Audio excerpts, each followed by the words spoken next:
Thank you very much, and good afternoon, good morning, wherever you are in the world, to our today's session on effects of what we used to call the Ukraine crisis, what is in fact a war on Ukraine, and we will try to tackle a few employment law-related issues that affect us in all parts of the world, as you will see. The way we want to do this is we will primarily and in the beginning focus on what is actually going on in Ukraine. And we are very, very happy to have a lawyer from Ukraine actually joining us today. And Valeriya in a moment will explain to us a little bit about her situation and how she is practicing law at the moment and what she is experiencing. And after this, we will take our round. We will go through Poland. We will go through Hungary, which are both neighboring countries. We will speak to a colleague from the United Kingdom. And then we basically cross the Atlantic to see what will be the effects on the other side of the world, which is in that case, Argentina, where we will particularly focus on inflation issues. So very happy to have you here today. It's a very sad occasion we have to talk about, but I think we all, apart from being saddened and concerned, we'll have to think about effects that these tragic events will have on our markets and on our labor relation, in particular in our countries. That's why as labor lawyers, we are focusing on these issues today. I would like to get started with Valeriya. Valeriya is reporting to us from the Ukraine, and Valeriya, we're very, very happy to have you here on board. Not only happy, we are maybe even lucky to see you healthy and well. And I would like to get started, Valeriya, but just asking you, apart from maybe quickly presenting yourself to the audience about how it is at the moment that you are practicing law. Where are you and how do you tackle with the situation on your end, Valeriya? Okay, thank you, Burkard. My name is Valeriya Bezpala. I'm a partner of Vasilki Partners law firm, a member firm of Jus Laboris from Ukraine. And on the first day of war, Ukraine became probably the #1 newsmaker globally. And it breaks my heart that the price for this popularity are millions of innocent lives of those who was forced to leave their country, to leave their home, flee their country and seek for better and peaceful life abroad, for also of those innocent lives who unfortunately already died in this war. And I'm in my home right now. I live near Kiev. We all, and me included, were sure that on the first day of war, it was Thursday, February 24th, we all was sure that all this nonsense will came to an end quickly, and on Monday we all will be in our offices, working as usual, doing business as usual, practicing law as usual. Unfortunately, today is already a 56th day of war, I believe, and some of companies try to work as usual on the west of Ukraine, but many other companies are working from their homes. Employees are working from home, me included. As I said, I'm at home right now. But employment law is very popular right now, and this is one of our practices which is booming right now, because every company has employees, and they think what they can do with them, how they can still pay salaries to them, still pay taxes, and help our country to end this war quicker and help our soldiers who right now are on the east and of our country. So the state made some changes to the law. On the March 15th, a new law on employment during martial law was adopted, and this law introduced many changes to the employment, to the Ukrainian labor code. These changes are, for example, the usual working hours were increased from 40 working hours per week to 60 hours per week. And also the vacations were limited only to 24 days during the martial law. And also the law allowed working on non-working days, on holidays, on weekends. Of course, not many companies may benefit from those changes, because some companies try to keep their businesses, to of course pay salaries, but it's difficult right now. So the state also introduced a new program, the relocation program, for those companies who want to relocate their businesses to some safer places, like West Ukraine. And many companies already applied for this relocation process.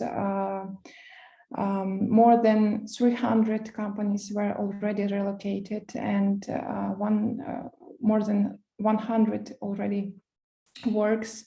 They relocated their employees, not only employees, because state and our railway state company, state-owned company, provides cargo for those companies, for manufacturers who want to relocate not only employees, but also the manufacturing to the west of Ukraine. So it's very popular right now. And also there are some other changes, like in tax law, where some taxes were decreased. For example, the new single tax of 2% was introduced for many small and middle-sized businesses, and many companies already opt from this possibility. Also, some employers are exempt from paying unified social contribution for this time and 12 months after the war ends. Also, the VAT for some items is also cancelled. For example, for gas, the VAT is not paid. And also some additional, some other taxes, and state tries to reduce the price for gas for people who still live in Ukraine.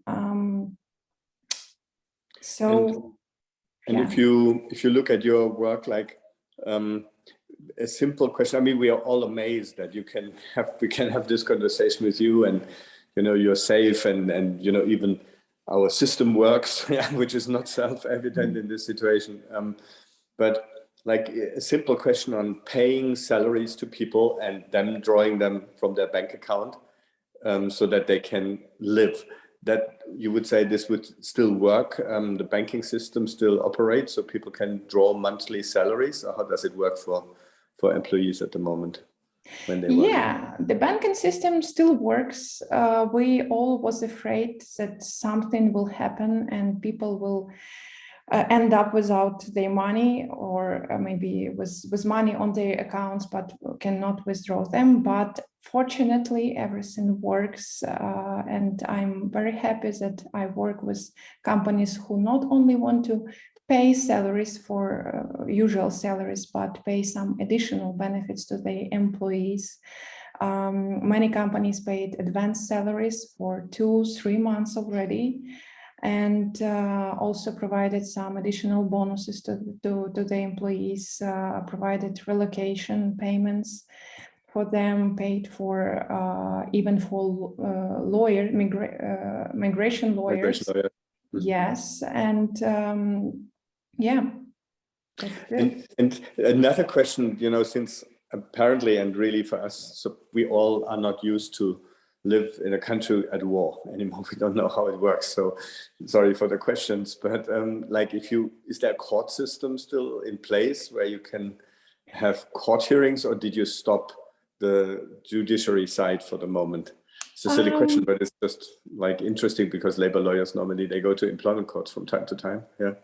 I had the court session scheduled for March 14th. I believed I called the court several times because on the website of the court it's do not panic. Court system works as usual. We try to call like 100 times to the judge, and after that they answered and said, what do you think, how we could do court sessions, court hearings this time? Court system works, but only for those cases connected to some military events. Yeah. And what is needed for the military, for soldiers, for other the like situations, but usual cases, labor cases are not heard, unfortunately. So this part of my work unfortunately stopped, but consulting is booming, and we try to gather some information about the workflow of my team especially, and the workflow increased by 30%, but it's still good, because on the first day of the war I was afraid that everything will stop, and what should I do, and which other profession should I acquire to make some money for living. And if you look at us, you know, Europeans and from outside of the world, you know, one reason why we're having this conversation is also to show that your country is still up and running, and that it is worth, you know, also like keeping companies in your country, investing in your country also going forward.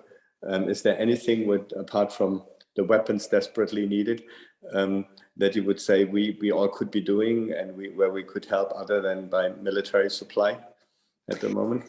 We are very grateful for everything what is done for our country, what European and other countries are doing for us. We are very grateful, not only for weapons. We welcome any country who wants to donate and help us in this battle. We also are very grateful for everything what is done for our people who left Ukraine, who relocated to Poland, to other European countries. Some of them went even further to Canada.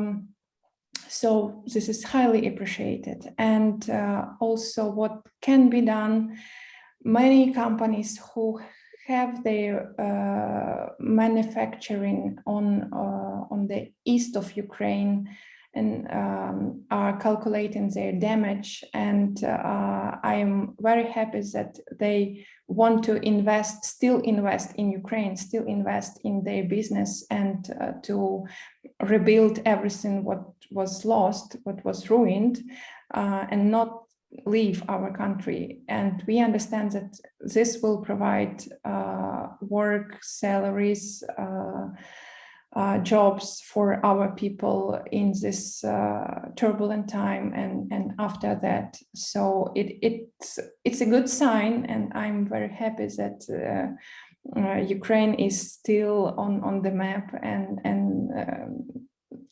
the businesses consider to still be present in Ukraine even now and after the war ends, hopefully sooner. Thank you very much, Valeriya. And you did a very nice bridging to our colleagues from Poland and Hungary.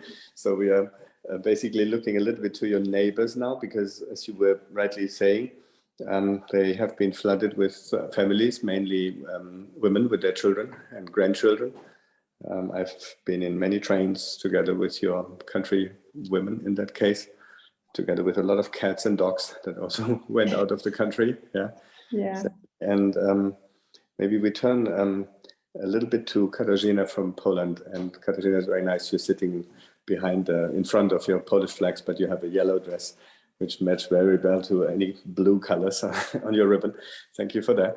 Katarzyna, we wanted to talk a little bit about, how do you react to the incoming of people? I mean, this is not only that we help the people not only to live in your country, but also further distribute them across Europe. But it's an amazing potential of workforce, which we will temporarily, hopefully temporarily, only have to work abroad and then they come back to their country. But we never know how it's going to develop. And I'd be a little bit interested on how, apart from the help that your country is doing so tremendously, how you think about, the opportunities of establishing headquarter structures, sub-headquarter structures in your country, and also further develop the shift of employees from Poland within the European Union onwards. So what is currently the plan of your government and how is it managed, Katarzyna? But if you want, just explain a little bit who you are so we can get started on that side. Yeah. Thank you, Burkard. My name is Katarzyna Dobkowska. I am a partner in Raczkowski, the law office, Jusla Boris law office from Poland. Maybe a short introduction. Since the beginning of the war, nearly 3 million of people from Ukraine came to Poland. All of them were allowed, even those without passports. As you've already said, mostly women and children. And we think that about half of those people stayed on the territory of Poland. A new law was introduced also in Poland. It was on the 12th of March. This is the law on assistance to the Ukrainians escaping the war. And this law made the state of Ukrainians, but also non-Ukrainians who have Ukrainian spouses, legal in Poland without any requirements. What is more, also work is entirely free for Ukrainians, and not only those who came to Poland since the beginning of the war, but also those who stayed in Poland legally before the war. So they can freely work without the need to obtain any prior work permit of any kind. The only thing the employer employing Ukrainian citizens is obliged is to notify a competent labor office within 14 days of the employment start date, so not even before the start date. And as far as the law is concerned, the Ukrainians can apply for so-called PESEL number, which is granted to all the Polish nationals. After receiving this number, they have free access to the entire public healthcare in Poland. They have entire access to all social benefits. For example, we have in Poland a very, I think, unique benefit or family benefit, which is called 500 plus, which means that per each child, the parents are paid monthly 500 zloty, which is around 120 euros. So the Ukrainians are entitled to these benefits as well. They have free public transport in many cities, free railway transport. So a lot of help is granted to the Ukrainian people. And now we can ask this question, how this influx of people affects the Polish labor market. So I would say that the main and adverse, very painful consequence is not caused by the incoming people, but by the Ukrainians who left Poland to Ukraine to fight. About 500,000 of people, usually men, able to fight, left Poland. They were employed mostly in industries such as building industry, transport, logistics, production, but also IT. And of course, those employers are suffering their loss. From what we observe is that the majority of those employers left to Ukraine do not terminate the employment contract. They just hope that the war will soon end and they will come back to work again. Unfortunately, the war immigrants, mostly women with children, are not able to replace them anyhow. It seems that only in the month of March, only 25,000 of Ukrainians were covered by the social security system, which means that they were somehow employed. We think that most of them were the Ukrainians who stayed in Poland also before the war. So it shows that very, very little percentage of the Ukrainians escaping war are interested in, in employment in Poland for many reasons. I think that the main reason is that they are women with children and they just cannot undertake any full-time job. The children have access to the Polish educational system. From what I heard, around 140,000 children attend Polish school and kindergartens, and we think that out of these 1 million Ukrainians staying in Poland, most probably half are the children. So this is one of the reasons that the Ukrainians are not very much interested in full-time positions in Poland or regular employment in Poland. The other thing is, I think that many of them treat their coming to Poland, escaping the war as very temporary, and they hope that the war will soon end and they will be able to come back to Ukraine, so they do not think about employment here. So you would say at the moment it's more of a managing problem on your labor market. We, of course, like from my perspective, we see companies who are very interested in, shifting their center of activity for Central Eastern Europe, for example, to Poland, just to make use of the fact that there is more access to the labor market that maybe in other mature labor markets in the rest of Europe. Do you see any tendencies from major multinationals or European companies who are approaching you? Yes, we can see such a tendency, definitely, especially at the beginning of war. Many our clients, international clients, approach us, our immigration practice, to help with bringing Ukrainians to Poland. Of course, there was the problem with men, but as far as women are concerned, we helped a lot of them, and a lot of them were trying not only maybe to provide employment to those employees, but mostly at the beginning to help those people to escape the war and to find a safe place. So many Polish companies, being part of international companies, are assisting those people. And of course, there is this tendency, and as I said, work for Ukrainians is completely free as for Polish citizens. So it is very easy to employ those people if there is some job to do here in Poland for them. So I would say there's no problem. And at the beginning, the law I mentioned, they only covered Ukrainians who crossed the Polish border, but it was very quickly amended, improved, and now it covers any Ukrainians, whether they came directly to Poland or through other countries. So for instance, if you are asking whether it is possible to move the Ukrainians from headquarters in West Europe, in Germany, to Poland, it's of course very easy, because they can freely enter Poland. They stay is fully legal, and they can work without having to obtain. And I think it's a huge opportunity. It's a huge opportunity also to create a business model going forward from a safe harbor, and whether it's Poland or, as we speak in a second, from Hungary. Yeah. But thanks, Katarzyna. We're just moving on a little bit.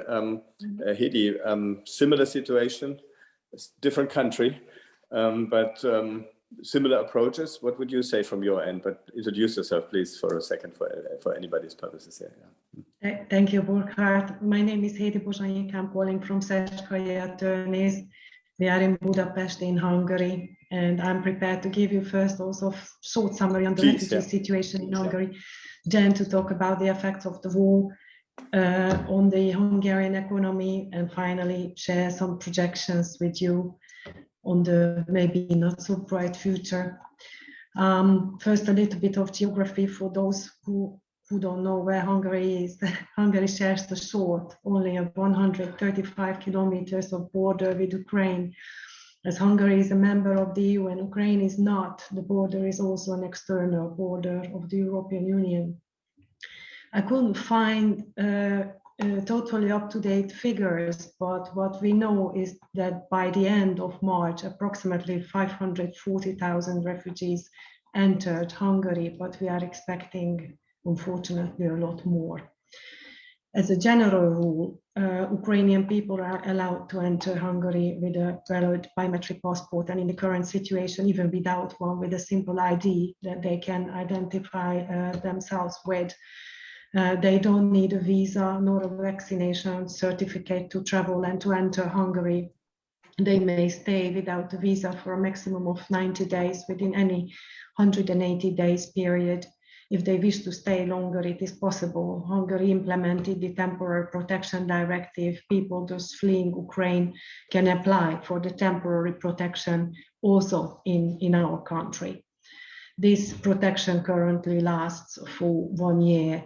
And Ukrainian people with the temporary protection status are entitled also in Hungary to accommodation, healthcare, financial support, education in the reception centers, just to mention the most important ones. The employment of non-Hungarian and non-EU citizens or residents is subject to a work permit in Hungary. However, with respect of the crisis, simplifications have been made in order to help Ukrainians to stay and work. And also there is no need for a work permit for certain occupations in shortage, just as software developers, chemical, civil engineers, architects, and so forth. There's also government aid available for Hungarian companies employing Ukrainian nationals in Hungary. Companies can receive 60,000 forints, which is not a lot. It is approximately 160 euros per month for employing Ukrainian workers who have been granted a refugee status. At least half of this amount must be used for their accommodation and meals and travels and so forth. Those who have children receive additional aid.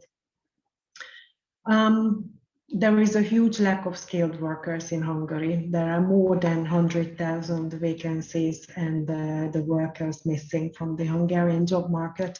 We also had about 70,000 Ukrainians living and working in Hungary before the war broke out. They worked mainly in manufacturing and in the building industry. Many of them now, of course, also missing as they went home to fight for their country.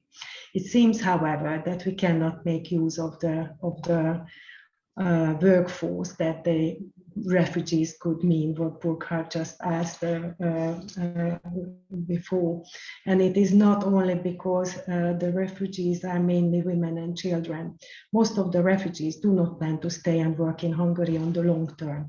Estimates suggest that 80–90% of the refugees who have arrived so far have indeed continued their journey to the West.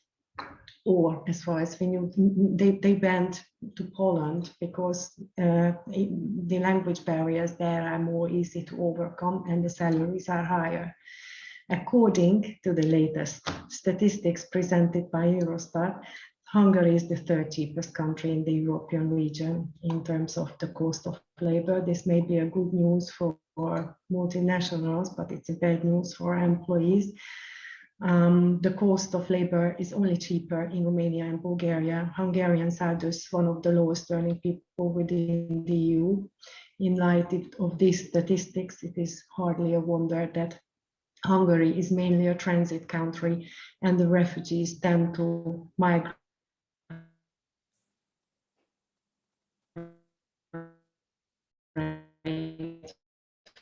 further to the west, to Western Europe at this webinar, see how the war actually influences the Hungarian economy, if you agree. Inflation was around 7-8% already before the war in the last quarter of 2021. But at least the growth of also around 8% was at that time also expected. The war changed it all. The interruption or the disruptions to supply chains and the fall in demand due to the war and the sanctions will probably result in a severe drop in GDP growth. Something that a recession this year cannot be avoided. The main reason for this is that Hungary has an export-oriented market economy. The fall in exports to Russia and Ukraine is of course a direct loss of industrial production, but there is also a worldwide fall in exports, most visibly perhaps in the automotive, in the car sector, car industry. The car industry is by all accounts the leading sector of the Hungarian economy. The 4 car manufacturers, namely Audi, Mercedes, Opel and Suzuki, are together the biggest employers in Hungary.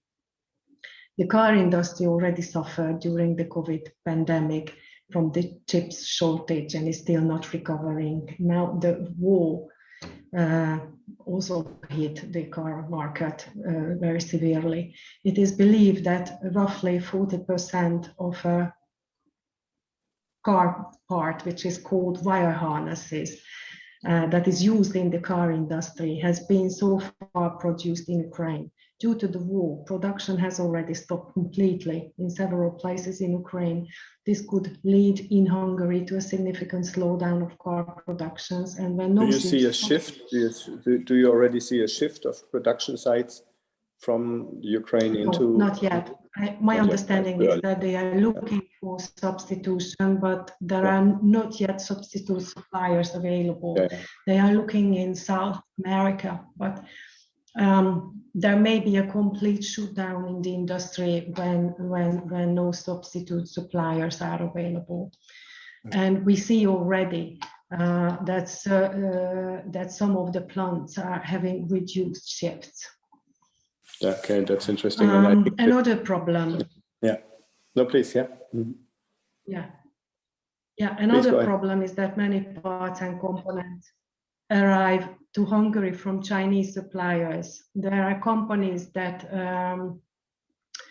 where the proportion of Chinese suppliers reaches up to 40-50%.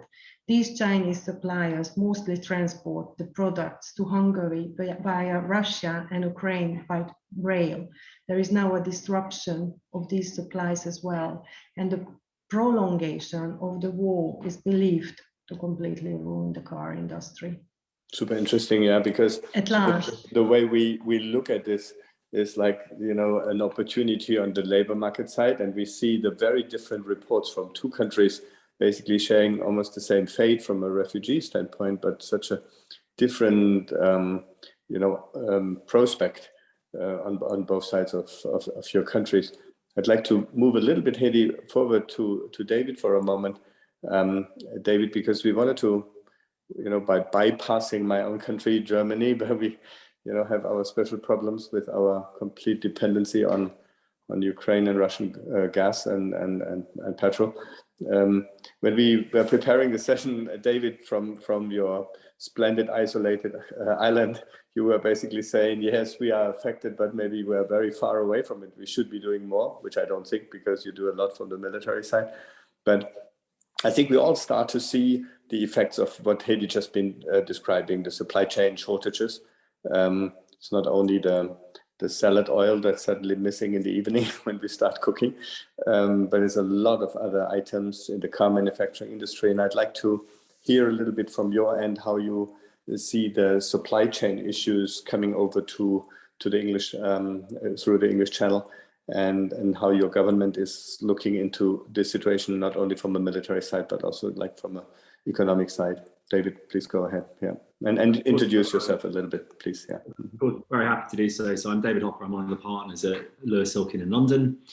I'd first join with everyone that we've heard from today in condemning the shocking events we've seen in Ukraine over the last 50, 60 days or so.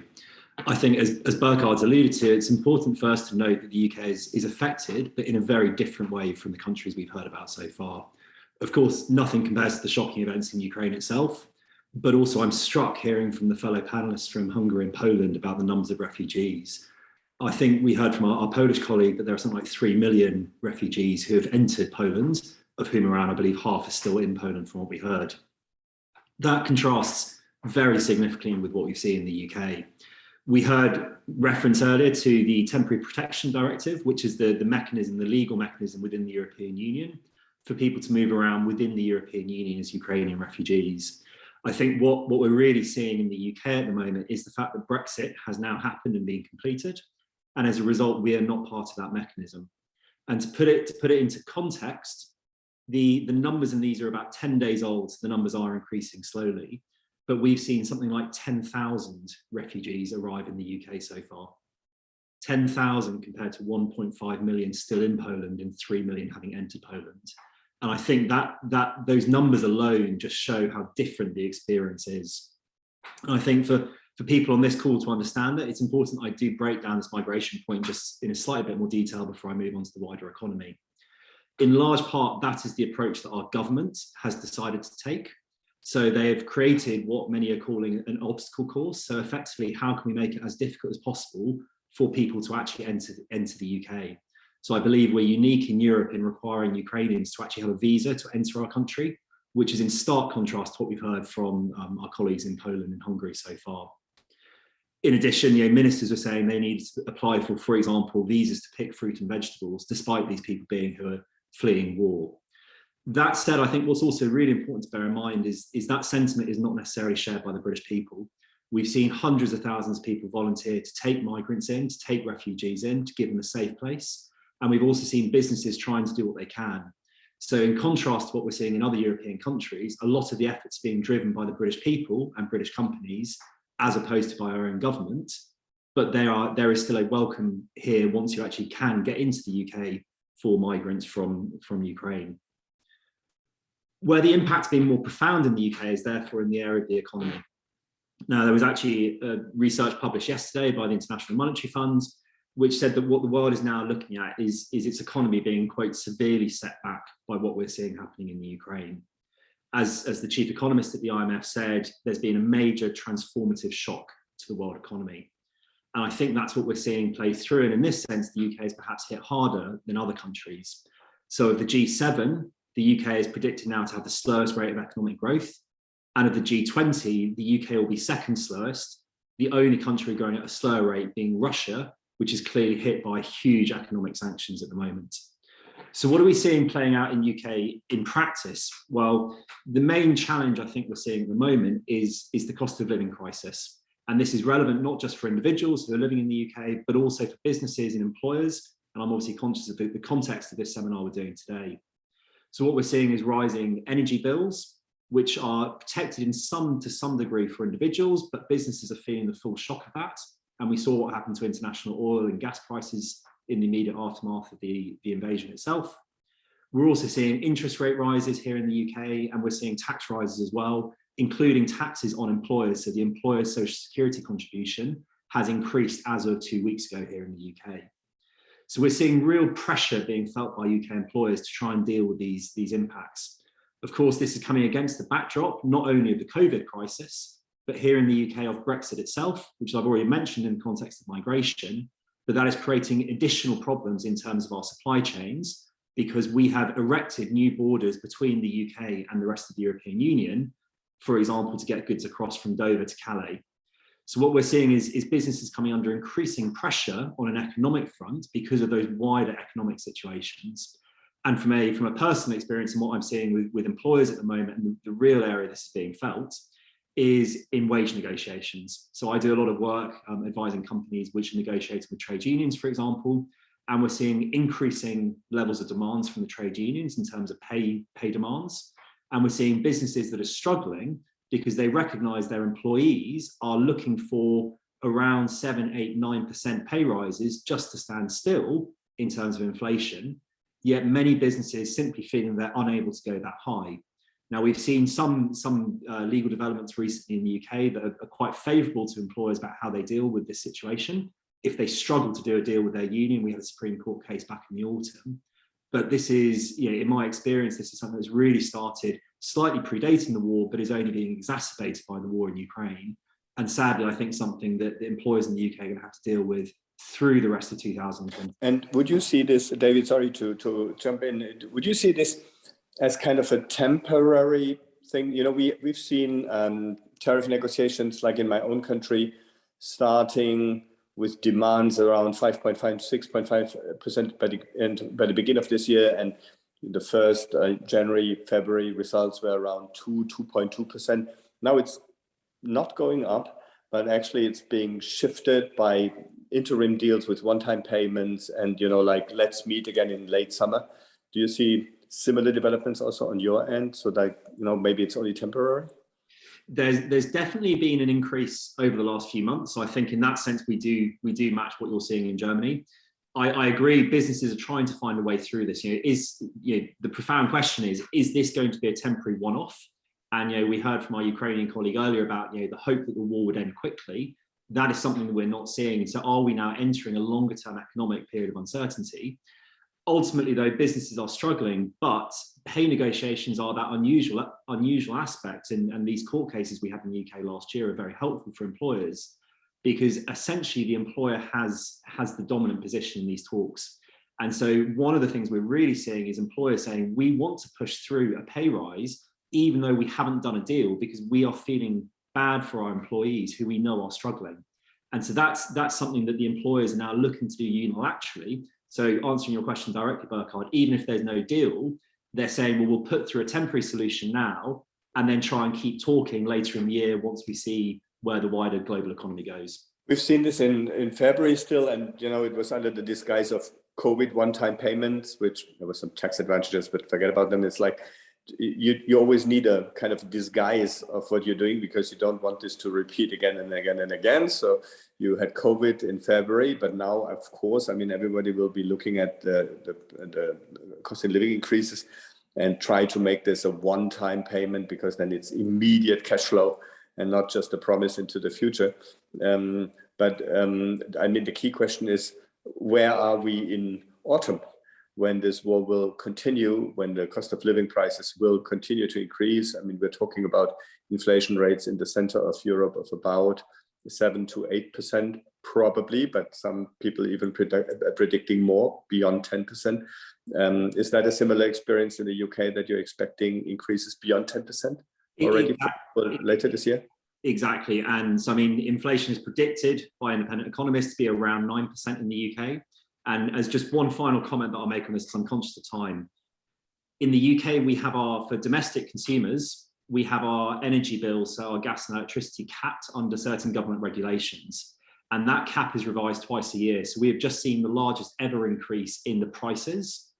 The next review will take place in October.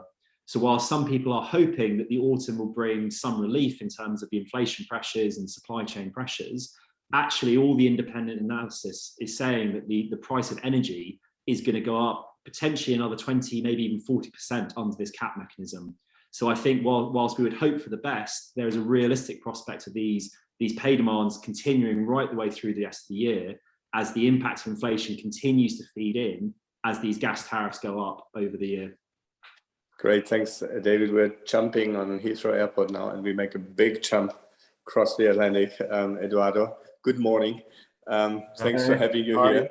Argentina, I think the reason why we want to speak to you today is because you may be amongst the only ones who can tell us what it is to live with inflation almost for your entire lifetime, and how you tackle with it. Because we are so used to have non-inflation that I think mostly forgot about how it was when we had inflation. I remember as a young lawyer, I practiced in Poland, and there was 15% inflation. That was completely shocking to me when I came from Germany, and everything was fixed to the US dollar.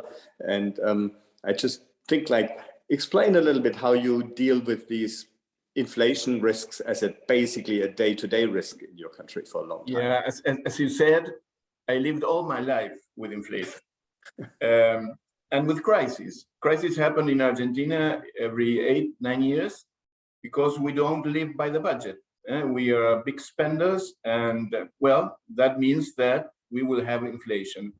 For instance, and for example, during March, we have 6.7% only on the month of March.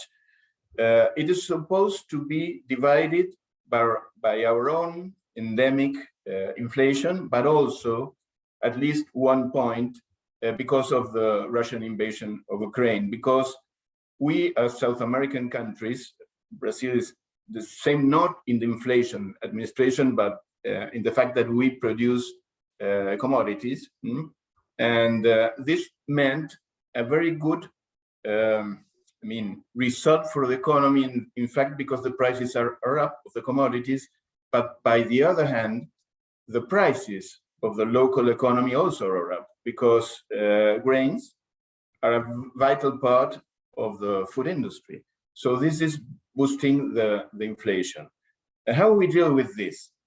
We bargain in a yearly basis the salaries for people under collective bargaining agreement, and almost all of the regular or registered employees are under a collective bargaining agreement by activity, by branch, and we all are covered by a collective bargaining agreement. We also have a union per branch of activity. So we are used to bargain. The fact is that this inflation expectation is going to put us in the frame of 60% more or less of inflation for 2022. So we have the real structural part of the inflation, and then the expectation of what will happen with two things: the commodities and mainly energy, because we import gas. We do not import petrol. We do have petrol. We do have gas, but we do not have the infrastructure to take it out and distribute it. So we depend heavily on the imports of gas, and this has proven to be quite a challenge, because the price has gone 5 times up, and there's no availability. Even if we want to pay for the gas, there will be a shortage. So this puts us in the need to have anticipation on what will happen with industries. Companies beginning to structure the idea of anticipating vacation leave, even reducing some shifts in order to face the real possibility of do not have a vital element for production as the gas. As you said, we are used to this, but this is somehow extreme. And what you're telling us is basically two things. I'm trying to translate this into our world, which is indeed still very far away, but I think it's worth listening. It's worth listening. Is maybe a certain shift towards unionization, just in order to represent employees' interests in these bargaining agreements when they come more important. And secondly, what I could see is that when we have further energy shortages, that cutting down on work and making sure work is reasonably distributed and vacation is being taken when we don't have enough energy is something we should start think about. Is this something you're telling us? Yeah, I think you should, because this will eventually happen. I don't know the matrix of energy of Germany. I know that you're dependent strongly on Russian gas. We depend on imports of gas, and I know the politics won't be restraining gas for people, for homes. Maybe they will have to do that, but they will be trying to bargain with the companies, with employers, to administrate in a different way the production. So we will face but a very employment then, because it means that there is less work to be handled. And I'm hearing this, and I think it's really important, because we have to think ahead. I mean, we all here basically trying to explain it's not only a short-term view about how to handle 3 million people coming to your countries, which you have to handle from one day to the other, but it's a midterm and long-term view of additional risks that will be coming up, right? Yeah. And unions, of course, are being very pushy in the bargaining, trying to shorten the periods of agreements. They are intending to have agreements in a 3 or 4 month basis, so they can rediscuss in order to see if inflation goes down or up. And our history tells us that it goes up. And in fact, I don't think we have seen all of the consequences of the Russian invasion in Ukraine, because I guess that there will be next year a shorter crop. There won't be grain. So this will be pushing international prices up. And we see it in the Chicago market, the prices of grain are going high. So we expect to have this type of indirect consequences being so far away from the Russian invasion from Ukraine. We will have to face an energy crisis and also an energy, we have to increase the price of energy for the homes, because Argentina lives in subsidies. Everyone has a subsidy. Specifically, we don't pay the real value of the energy we consume. So in a country that has to bargain with the IMF because of a very big debt, we subsidy homes. And this will end at some point because we don't have the money. So increases, we will have more inflation. It is interesting. I'm looking at our timing, and I would really like to take the plane, Eduardo, back across the Atlantic for a moment, and we'll be landing in Ukraine again. And Valeriya, it's very good to have you still on the phone. I'm really very grateful for this. It's super interesting to see how shockwaves are being sent from a small country, and even what we're hearing and what is giving us, I think, a lot of comfort. We're talking about the east of your country, while you are telling us basically in the west of your country, you're doing everything to maintain business as usual, as good as you can. And if we have a message, I think, to tell from this webinar to everybody is that continue to believe in your country and in the fact that we can do business in your country under all circumstances that are not easy. And I can also see that all the shockwaves we are talking about can in the end only be handled if we can stop this crisis and stabilize your country. Yeah, because we are so dependent on a lot of products that go through your country or come from your country. Can I just ask you something very silly, but how are you handling the agriculture side at the moment? Because, crops are growing. We are in spring, summer is coming. People will have to take to collect all the crops. So give us a little flavor of how this is being done without all the people in the country to work in agriculture. Agriculture is very important for Ukraine, and we were in shock, and we were very afraid that that we will not be able to make everything. And I believe that the ministry who is responsible for agriculture in Ukraine reported that 80% of land was what is the word? I'm not sure. In English was worked on. Unattended. Okay. Yeah. Okay. Yeah. So 80% of the land is already worked, and so we expect a shortage in agriculture products, but not severe ones. So we are very optimistic. We are very optimistic about this.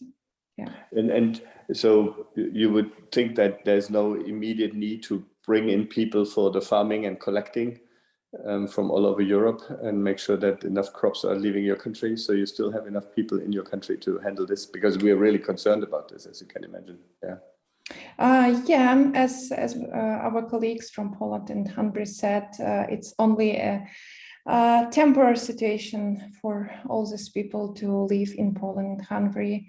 All of us and many people who left Ukraine, they want to come back, and we are very happy that all country is united now, because we all work on our fronts and work where we can be helpful.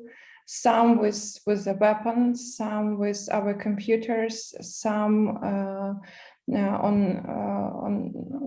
on the field. So yes, I believe we have enough people in Ukraine to deal with the agriculture situation, but we also welcome any volunteers in Ukraine who want to help us. And we are very happy that many people are volunteering in Ukraine, outside of Ukraine, to make all this nonsense end very soon. So we hope that this will end by autumn, and help. We all do hope so for Yes, you and your families in particular. Yeah, Valeriya. Yes, Thank you very much. hope it will end soon, maybe by the beginning of summer. It's a very optimistic scenario. Pray for it. Valeriya, thank you very much. We are deeply respectful for the fact that you joined us today, and most really touched about it. Thank you very much for my colleagues in Poland and Hungary. And I'm handing over back to Yoshi to do the final remarks. Thank you, everybody.